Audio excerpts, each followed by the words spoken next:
మంచి బోధనా పద్ధతి లక్షణాలు: విషయం పట్ల ఆసక్తిని పెంపొందించాలి, విసుగును తొలగించాలి, విధానాన్ని ప్రోత్సహించకూడదు, సులభంగా అవగాహన చేసుకోవడానికి తోడ్పడాలి, మంచి వైఖరులు పెంపొందించాలి, తరగతిలో అన్ని అభ్యసన స్థాయిల వారికి ఉపయోగపడేదిగా ఉండాలి, సృజనాత్మకత వ్యక్తీకరణకు అవకాశం ఇవ్వాలి, మూర్తన మూర్త వాస్తవ అంశాలకు ప్రాధాన్యత ఇవ్వాలి. బోధనా సూత్రాలు మనకి 3: ఆరంభ సూత్రాలు, మార్గదర్శక సూత్రాలు, మూల్యాంకన సూత్రాలు.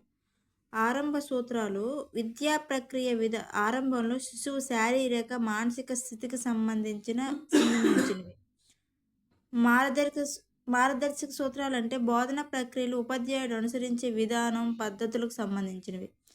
మూల్యాంకన సూత్రాలు విద్యా గమ్యాలకు చేరుకున్నామా లేదా అని తెలిపినవి.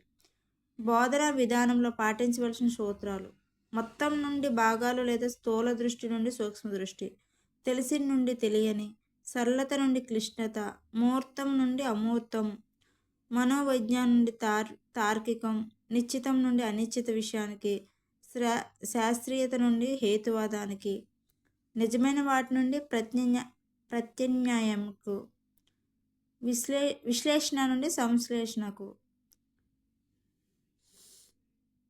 ఆగమ నుండి నిగమనానికి.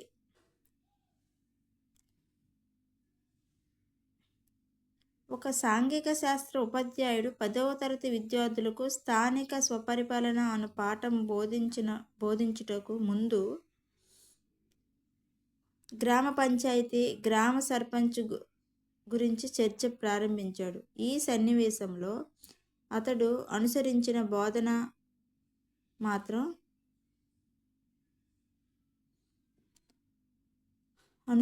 బోధనా సూత్రం ఏంటది?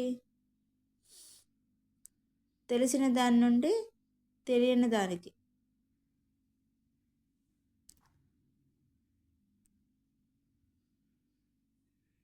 తర్వాత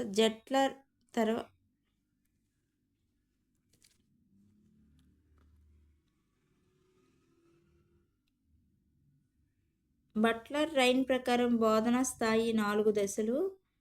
1. అవగాహన కొరకు బోధన. అంటే ఏంటి అవగాహన కొరకు బోధన? నూతన భావనలు, నూతన సమాచారం అవగాహన. సంశీకరణానికి బోధన, భావనలు, సంబంధాలు లోతుగా ఫలవంతంగా అవగాహన చేసుకోవటానికి. శాశ్వతానికి బోధన, పొందిన అవగాహన నైపుణ్యాలు బదిలిపరచుకోవటానికి. బదలాయింపునకు బోధన, అభ్యసించిన అంశాలు దైనందిన జీవితానికి అనువర్తించడానికి.